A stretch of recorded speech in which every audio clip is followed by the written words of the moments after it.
So much is happening that I can barely keep up. I mean, this has been a very insane campaign, and I think the key portion and the key region right now to look out for, well, besides the Middle East, because that's been kind of a back and forth teeter-totter for the entire game, but I'm really looking at the Hungarian Empire. I think that this could either give Hungary could remain in power with a lot of those cities, or a lot of the nations around them could start eating away and get a little bit of power themselves. But we'll have to wait and see. Let's go to the next turn and see what happens. I mean, right now, Hungary or the Goths are going to pick up this final city that Attila controls. And this is going to be a big... It's a good city for either one to pick up. For Hungary, it would give them... Well, obviously for both nations... Well, I guess just for Hungary. For Hungary, it would give them access to the Black Sea, and they could begin to possibly make a fleet. But at the same time, they're really stretching thin. They have to worry about their pretty big war with Budapest, or I guess their defense of Budapest, their capital, because Austria was going in hard, but I think they had enough troops to maybe defend a little bit. Hungary has lost quite a bit of strength, though, in terms of military strength, and this city is being sieged out here.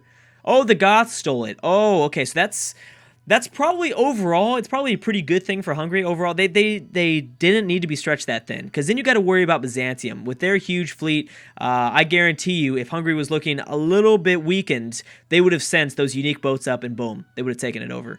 Maybe some more, not just the unique boats. There would probably be a little bit more involved than just that, but still, this is a big pickup for the Goths. This is interesting. This should also probably bring Catherine and the Goths more kind of... not so much at ease. I'm pretty sure that these nations are not going to like each other as much. Oh my goodness. So Austria did in fact take over this Hungarian city, and you're looking at Budapest kind of on its own as well. So so Hungary's empire is now all split up. Ooh. Okay, so we have two big wars that just began. We have one, the Ottomans, that decided to join in, and the Ottomans aren't too big now. They don't have... They don't have anything to really send over there. They don't have a fleet. They do have one coastal city. But besides that, they really don't have much. I wouldn't really worry about it. I think that they're going to be okay. As well as Norway. It looks like Norway joined in. So yeah, I think that the Goths should be fine. Yeah, because the Ottomans, yeah, they've got a huge army. And I'd be worried if it was, like a land-based... sort of military exchange, but it's not. And I don't think the Ottomans are even concerned with any sort of ships. They probably don't even know what ships are. Oh, they do. They know what at least one ship is, but that's at most. Wow. So these military units are just filling out. There's just like places with nothing but military units. France, remember, so France is in a very complicated situation here. France is at war with Switzerland out here in their southeast. They're also at war with Spain, and that's what's kind of complicated because... well, I mean, there's the Swiss city here, and then there's the massive Spanish Empire, and I cannot believe that Spain is not so much more powerful. They control all of Iberia almost, except for the northern part of Iberia. They haven't decided to settle anywhere else, especially in North Africa. Like, I'm just shocked. I cannot believe that they're not stronger. I really thought that would be a huge, just a massive force that could have maybe even wiped out Europe. But they haven't, and I don't know what's been going on. I don't know if they can keep up with all these cities so fast. Maybe they just took too much too fast, but I don't know. Scotland's kind of gathering a force a little bit close to London and York, interestingly enough. We also have Danish longboats moving into technically Amsterdam territory, but I thought those civs would have a good relationship. Ooh, there we go. Finally, our first African war that's broken out. Carthage and Morocco. Whoa, oh, geez, Carthage, you're about to get whooped. I had no idea Morocco was packing that much heat. Dang. All right, so you're not going to be looking so good. You just focus in on your war for Sardinia. Don't think Sardinia is going to stay alive for too much longer. Because especially once Carthage gets the deep sea sailing, which is something that I probably should have also adjusted in this mod. I absolutely hate that you can't travel across the Mediterranean. That doesn't make any sense. Maybe I'll do that. If we ever visit Europe again, I'm going to have to do that. Okay, so some wars have just broken out. I just hate that there's deep ocean. Why? It's the Mediterranean. They should definitely easily be able to get to back and forth wherever, in the Mediterranean at least. So we have Denmark and Austria going at it. No, they don't border each other, so that should be fine, I think, at least. And the second one is Denmark and Sweden. Okay, so this was actually a war. I believe it's almost a coalition war, kind of. Austria and Sweden both declared war on Harolds. Finally, our first Scandinavian war, though. I'm excited to see how that's going to go. I'm so shocked that nothing else has happened in Scandinavia. Rome and Egypt going after Venice. Oh, I figured this day was going to come. But you know what? Venice is not going to go down without a fight, because Venice has quite a few of their own unique ships, and I mean, they're going to do some damage, definitely. They're going to do some damage to that military of Augustus. And you know what? This might give a chance to Alexander in the south to maybe pick up some of their own cities. Or I guess, I mean, Sparta used to be their city, not the other one. Is this the Goths? Oh, man, oh, man. What a cheap move by the Goths, moving all the way through that territory. Wait a second, that's not the Goths, that's Belgium. Belgium just moved through the Atlantic Ocean and probably got open borders through Sardinia, and then boom, slapped it down in Sicily. All right, man. I'm not. All right, say you do you, man. I don't know how well that's gonna go, but hey, we have Belgian Sicily now. That's now a thing, and Belgium needed that. They only had 2 cities, so I mean, let's just give it to them, guys, right? All right, so I believe these Venetian ships are ranged, so that means that they're going to do even more damage to the land units that Rome controls than probably initially thought, if they were obviously just a melee ship. But I believe that they are ranged. Oh, yeah. Yeah, they are. So there's going to be... that is going to be interesting. I'm surprised that Milan stayed alive for so long. Look at Milan. They've got no military units either. And then pretty much it's just Rome that's keeping them around, because Rome's got the military... But they're surrounded by Venice and Switzerland. I mean, those nations aren't going to do anything to Milan. So it is interesting to kind of see them kind of just chill here with no military whatsoever. Babylon at war with Bulgaria and the Greeks. Okay, weird one. Russia's denounced Babylon. Babylon is technically down to only 1 city. But the only person that could really take them over... Oh, okay, so the Netherlands and Spain. I don't know why I couldn't say that. And boom, that's the first Carthaginian city that's fallen. Morocco should easily take a little bit more, but there might be a massive African war that might break out between the Moroccans and Songhai. Especially after maybe Morocco loses a few more troops, which I'm sure they will for this final siege. That might be a really, really clever battle that goes down there. Very back and forth. Definitely. I actually can't wait for this. That's totally going to happen, I'm thinking. Because those are the only 2 after that. I mean, once Carthage gets kicked out, then they're going to be in a tough spot. What else is going down? Venice seems to be doing okay. Yeah, I mean, I think Venice is doing some work to Rome's military. And how about Hungary? Hungary is actually taken... No, they haven't taken back. No, they're about to lose their second city. France and Switzerland have peaced out. France is not peaced out with Isabella, though. Something to keep in mind. And we have Belgium. And those are Belgium and Norway. Those are very similar colors versus Milan.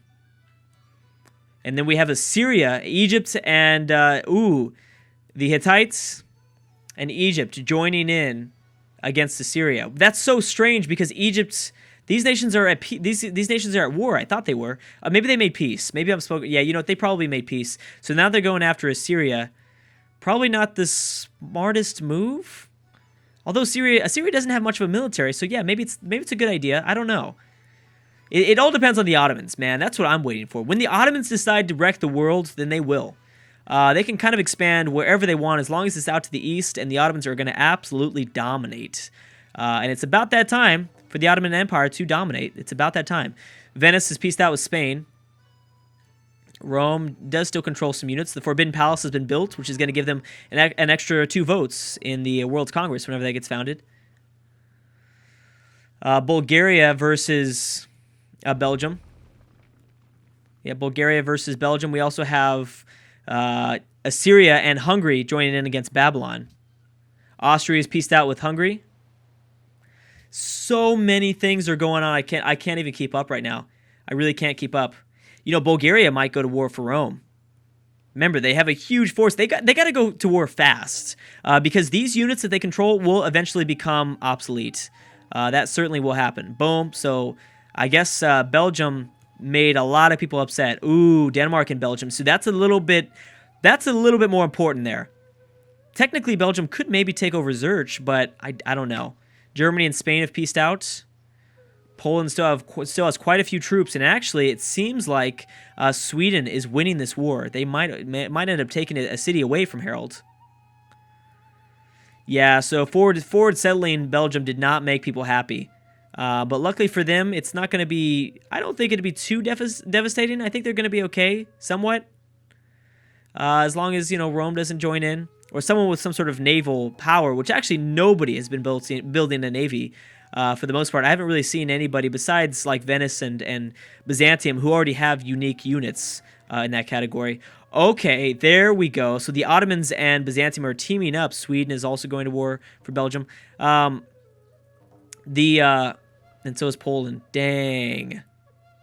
So the Ottomans, yeah, that's a pretty smart choice there. Austria back at war with Venice. They might be able to do something. I think Byzantium might be able to take over Athens, which would be, again, a huge help for Byzantium. That would be a very, very big deal if they were to pick that stuff up. Really, really big change. And let's see if they begin to kind of navigate down south towards Athens territory, which they might. Ottomans at war with France. So, boom, just have a big old world war. How about just everyone be at war with everybody else? That's pretty much what I see. I can't even keep up. And I love it. Boom. Yep, Sweden has captured away this Danish city, which means that Denmark is down to 3 cities. They no longer control that much of a portion of southern Scandinavia. And if Sweden gets lucky enough, if they take over Copenhagen, that will be significant. But you know what? Poland might do so as well. If Poland takes over Copenhagen, dang, I would be afraid. Because that's a really valuable city. France and the Netherlands are back at war. Sweden and France are back at war. Why is that? Did France lose quite a few troops? Hungary and France? What did we learn? Assyria plotting against Harold. Okay. Yeah, I don't know why. I mean, I know that France was in 2 big wars with Switzerland and Spain. Probably not the smartest move, but they were. It doesn't look like they lost that much, though. England stayed peaceful. How's our friend in Iceland doing? They're pretty good. They've got themselves a military.